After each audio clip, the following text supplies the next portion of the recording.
સૌને જય Shri Krishna. Cook with Kailash. આજે આપણે હાંડવો બનાવીશું. હાંડવા માટે મેં તૈયાર ખીરું કરીને લઈ લીધું છે. એમાં 1 વાટકી ચણાની દાળ, અડધી વાટકી મગની દાળ, અડધી વાટકી 1 વાટકી ચોખા, બધું મિક્સ કરીને મેં એનું ખીરું તૈયાર કરી દીધું છે. એમાં આપણે ખીરાની અંદર પહેલાં આદુ મરચાં નાખીશું. 1 ચમચી લસણ વાટેલું, 1 વાટકી મેં ડુંગળી લીધી છે, ડુંગળી નાખીશું. ચપટી મેં મીઠું લીધું છે, અનુસ્વાર મીઠું. અડધી ચમચી આપણે હળદર લઈશું, અડધી ચમચી હળદર,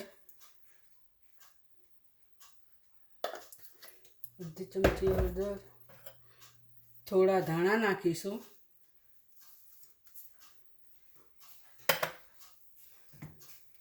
1 વાટકી દૂધી નાખીશું,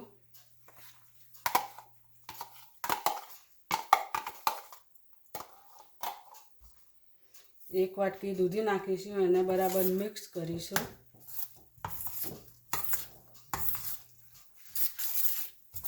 એને બરાબર મિક્સ કરી દઈએ.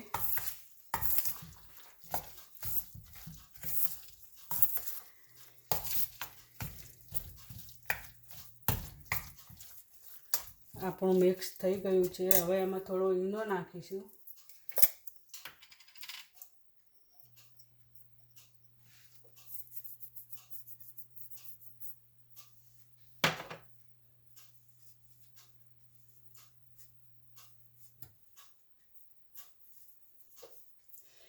થોડો 1 ચમચી ઈનો લઈશું. એની પર થોડું પાણી નાખીશું, એટલે બરાબર આપણો હાંડવો ફૂલીને તૈયાર થાય.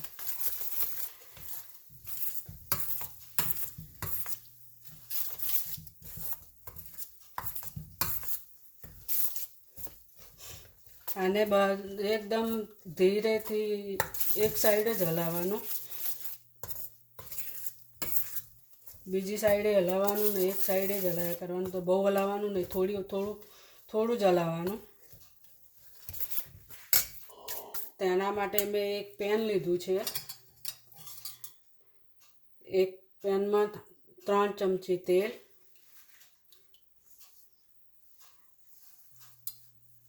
3 ચમચી તેલ,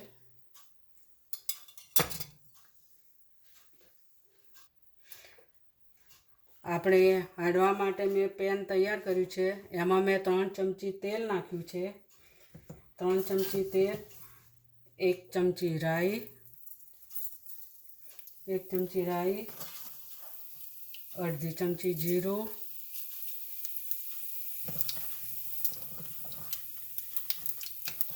ચપટી હિંગ,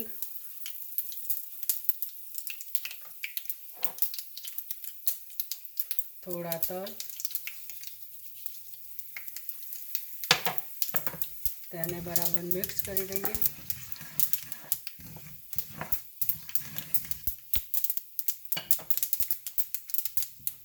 તેમાં આપણે ખીરું નાખી દઈએ. થોડું હલાવીને અંદર ખીરું નાખી દઈએ.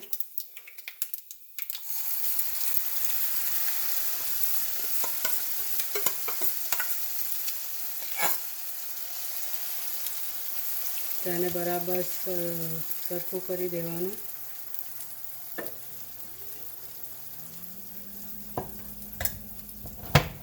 તો એને ઢાંકી દઈએ 15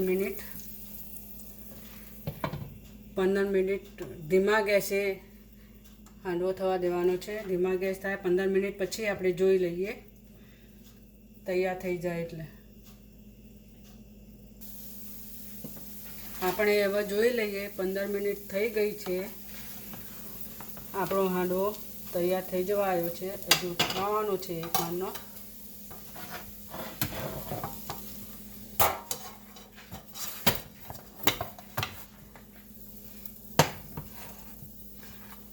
આપણે આ એક વાનો ફેરવી દીધો. હવે બીજું 15 મિનિટ થવા દઈએ. આપણે હવે એક વાનો ફેરવી દીધો છે, એને ઢાંકીને 15 મિનિટ રહેવા દઈએ અને પછી આપણે ફરીથી જોઈ લઈએ થઈ ગયો કે નહીં. જોઈ લઈએ હાંડવો. 15 મિનિટ રાહ જોઈએ. હવે આપણે જોઈ લઈએ હાંડવો તૈયાર થઈ ગયો કે નહીં. એને એકવાર જોઈ લઈએ. હાંડવો થઈ ગયો કે ના થઈ ગયો એ જોવા માટે આપણે ઉખાણું આમ રાખીશું. ઉખાણા પર ચોંટે તો નથી થઈ ગયો એવું જો સમજવાનું. નથી ચોંટતું તો થઈ ગયો છે. આપણો હાંડવો તૈયાર થઈ ગયો છે. એને થોડીક વાર રહેવા દઈએ. 5 મિનિટ રહેવા દઈએ. આપણો હાંડવો હવે તૈયાર થઈ ગયો છે. એના પર થોડા દાણા નાખીશું.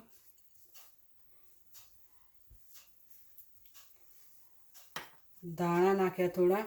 એને સોસ સાથે ખાવો તો બી ખાઈ શકાય.